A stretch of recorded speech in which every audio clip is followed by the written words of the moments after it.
Vous écoutez le podcast de la famille de Tejet. Message d'Akatu.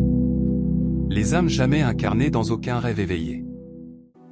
Bien-aimés de la Terre, je vous adresse ces paroles depuis des domaines où la conscience est vécue comme un flux d'unité plutôt que de séparation, où la pensée s'écoule comme de la musique, et où l'amour est perçu comme la structure fondatrice de toute vie.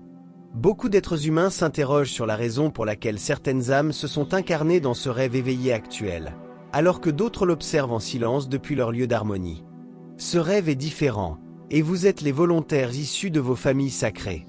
Vous les reverrez lorsque cette vie marquera le début du grand changement des âges. Mais à travers l'éternité et les vies de perfection, de nombreuses âmes ont choisi de ne jamais s'incarner. Les raisons sont multiples, et aucune n'est fondée sur un sentiment de supériorité. L'âme évolue en fonction de la résonance, de la maturité, de la mission et de la trame unique choisie pour son épanouissement. La Terre n'est pas une simple école. C'est un lieu intense, empreint de souffrance et de ténèbres. Pour surmonter les épreuves et s'épanouir dans les moments inattendus, il faut apprendre à transcender toutes les perspectives pour atteindre l'esprit. L'âme s'engage à oublier et à traverser un voile si dense que toutes les expériences seront ressenties quelles que soient leurs difficultés. L'amour, la peur, la cruauté, la compassion, le désespoir et la transcendance coexistent. Les âmes non incarnées depuis les domaines célestes accèdent à la Terre en conscience par l'intermédiaire d'amis et de proches, à travers leur exploration lors de visites. Ces âmes poursuivent leurs nombreuses responsabilités et leur service à la lumière, tout en observant la Terre depuis un lieu de paix totale.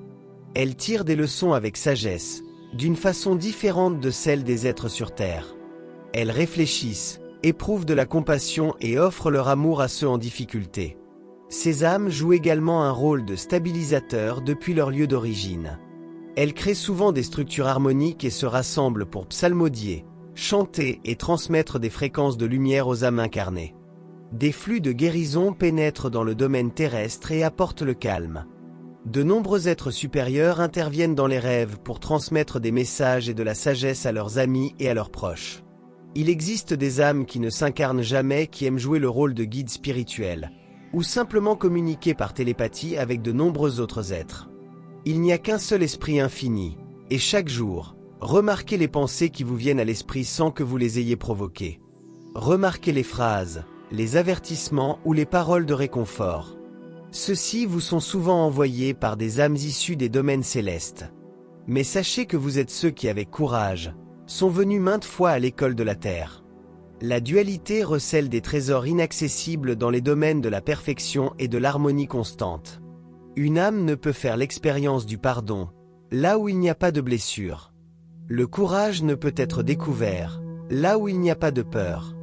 L'amour inconditionnel ne peut être ressenti sans que le cœur soit mis à l'épreuve. Certaines âmes choisissent de s'incarner précisément pour la difficulté que présente la Terre. Ce sont des explorateurs de la conscience et des plongeurs spirituels, descendus dans les profondeurs pour y puiser une sagesse qu'il est impossible d'acquérir à partir des domaines célestes seuls. Les âmes qui ne se sont jamais incarnées accueillent ces âmes avec réconfort pour passer en revue tout ce qui s'est produit.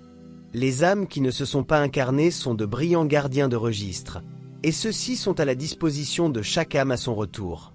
Dans les domaines célestes, les émotions sont fluides, transparentes et s'harmonisent rapidement. Mais sur Terre, les émotions se cristallisent en expériences durables. L'amour peut se ressentir comme une douleur. Le chagrin peut transformer le corps. L'espoir peut survivre à des décennies d'obscurité. Il existe une beauté extraordinaire au sein de cette intensité. Les âmes qui observent depuis leurs étoiles admirent profondément les efforts de l'incarnation. Les humains créent de la poésie dans la mort, de la musique dans le deuil, et de la beauté dans le vieillissement. Ces âmes qui veillent, créent l'harmonie à chaque instant et apaisent les voyageurs épuisés à leur retour. Leur rôle est bien loin d'être simplement égocentrique. Elles sont les gardiennes de la Terre et leur rôle est considérable. Qu'elles soient incarnées sur Terre ou qu'elles rayonnent dans des corps baignés de lumière, toute conscience tend vers l'unicité. Derrière chaque monde, chaque étoile, chaque identité, chaque vie, il n'y a que la lumière infinie. Je vous y retrouverai. Eneki Mea. Je vous aime tellement. Akatu.